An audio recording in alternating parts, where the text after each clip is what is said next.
Just to really clarify, I live in a part of Atlantic Canada where there's several proposals to basically develop hydrogen export facilities to Europe, which means, crossing the Atlantic. So creating the hydrogen here in Atlantic Canada and sending it over to Europe. And I just wondered what you think about this and why are they so keen on it when you seem sure that that's just not such a great idea? Thank you. Well, I mean, the fossil fuel companies are really, they love every opportunities. They do the same thing with liquefied natural gas in Alaska. They're trying to build an export terminal to Asia. Because the gas companies love the idea of blue hydrogen, as I mentioned, so they can, if they something to do with their gas, and they can pretend as if they're helping the climate and stay relevant and get subsidies. So this is totally driven by the gas companies. They want to develop the blue hydrogen, but then they need a market for it. And in Europe, they're pushing more for use of hydrogen.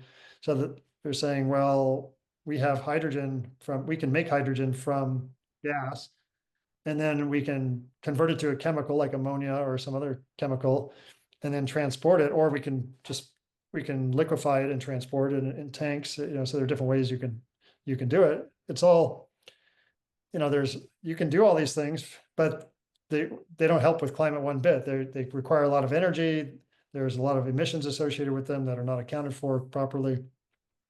And there's a lot easier ways to do it. I mean, in Europe, yeah, they could just produce all their own hydrogen locally. So there's no need.